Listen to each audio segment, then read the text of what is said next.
नमस्कार।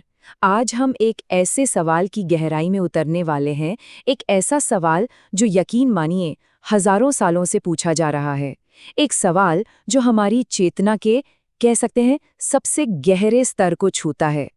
तो सवाल ये है कि मोक्ष मिलने पर कैसा लगता है। मतलब, क्या ये कोई परम आनंद की स्थिति है, हमेशा हमेशा के लिए खुशी। ये एक ऐसा सवाल है जो हम सब सोचते ही हैं, है ना। पर क्या हो अगर ये कहा जाए कि ये सवाल ही अपनी जड़ से ही गलत है।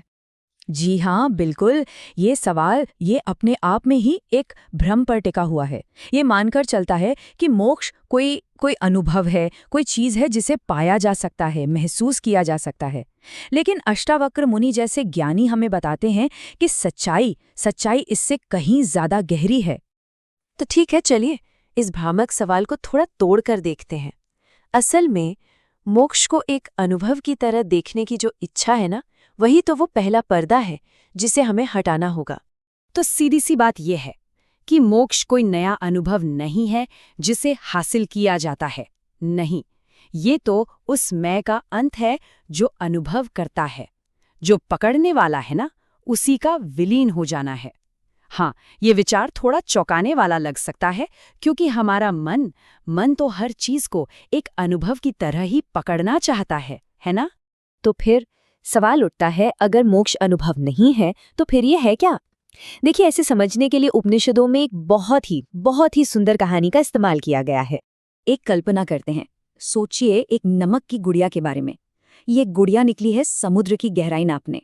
बहुत उत्सुक है, उसे बस ये जानना है कि ये विशाल सागर आखिर है कितना गहरा। और जैसे ही वो गुड़िया पानी में अपना कदम रखती है, वो घुलना शुरू हो जाती है। वो जितना गहरा जाती है उतना ही पिघलती जाती है, घुलती जाती है, और एक पल आता है जब वो पूरी तरह से समुद्र में विलीन हो जाती है। वो खुद ही समुद्र बन जाती है। अब सोचिए, क्या वो वापस आकर बता सकती है कि समुद्र कितना गहरा था? नहीं, क्योंकि बताने वाला ही नहीं बचा। और ये कहानी ये शानदार तरीके से हमें दिखाती है कि मोक्ष आखिर है क्या। ये वो अवस्था है जहां जानने वाला, मतलब मैं, और जिसे जाना जा रहा है, मतलब अनुभव, इनके बीच का जो फासला है ना, वो खत्म हो जाता है। डुअलिटी समाप्त हो जाती है। यहाँ पर एक बहुत ही स्वाभाविक सवाल उठता है, अगर अनुभव करने वाला ही नहीं रहा तो फिर एक ज्ञानी, एक प्रबुद्ध व्यक्ति इस दुनिया में जीता कैसे है? क्या वो पत्थर बन जाता है? कोई भाव नहीं, कुछ नहीं? चलिए देखते हैं कि ये असल में होता कैसे है। देखिए, इसका पूरा रहस्य छिपा है साक्षी भाव में। ज्ञानी जो है वो एक साक्षी बन जाता है, एक देखने वाला, अ विटनेस। वो अपने शरीर और मन में होने वाली हर एक चीज को बस देखता है, लेकिन खुद को उनसे जोड़ता नहीं है। वो बस एक डिटैच्ड ऑब्जर्वर है। इसको ना एक बहुत ही प्रैक्टिकल एग्जाम्पल से समझते हैं। देखिए, एक आम इंसान के लिए जब गुस्सा आता है तो वो उसे पकड़ लेता है। वो कहता है मैं गुस्से में हूं, और वो गुस्सा उसके अंदर घर बना लेता है ना। लेकिन एक ज्ञानी के लिए गुस्सा आता है, उसे महसूस भी होता है, पर वो उसे पकड़ता नहीं। वो बस उसे देखता है और एक बादल की तरह गुजर जाने देता है। इसको ऐसे सोचिए, आकाश की तरह। आसमान में बादल आते हैं ना, काले सफेद गरजते हुए, हर तरह के। लेकिन क्या वो बादल आकाश को छू सकते हैं? क्या वो उसे बदल सकते हैं? नहीं। आकाश तो हमेशा वैसा का वैसा ही रहता है, अनटच्ड।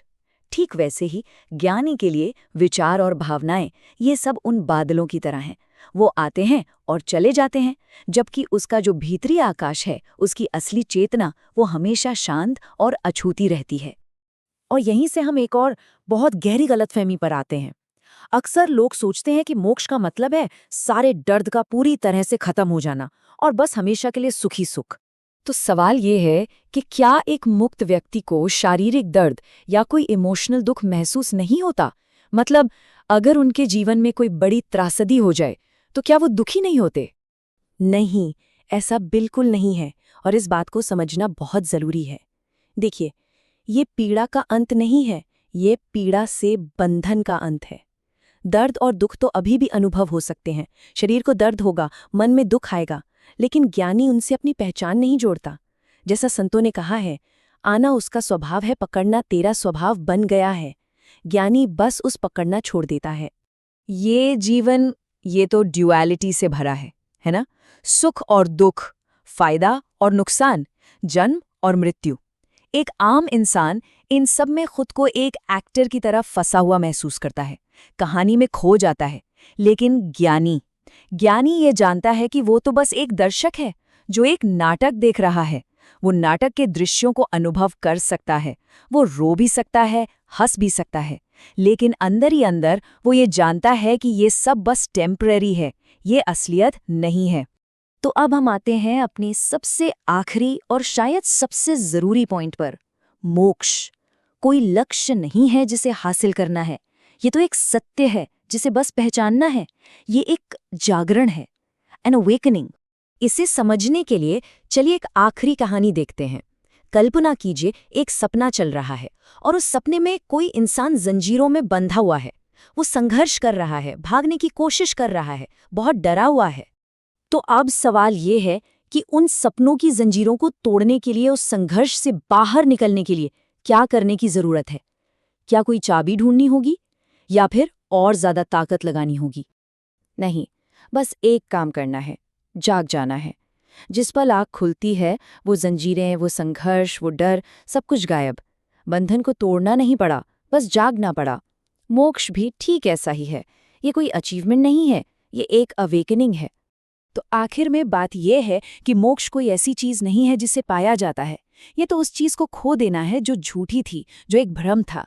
ये बस इस बात का एहसास है कि मुक्ति तो हमेशा से थी, पूर्णता हमेशा से थी, बस हमने खुद को बंधा हुआ मान लिया था। तो असली सवाल ये नहीं है कि मोक्ष मिलने पर कैसा लगता है। असली सवाल तो ये है कि क्या हम उस सच को पहचानने के लिए तैयार हैं, जो हमेशा से यहीं, इसी पल में मौजूद है।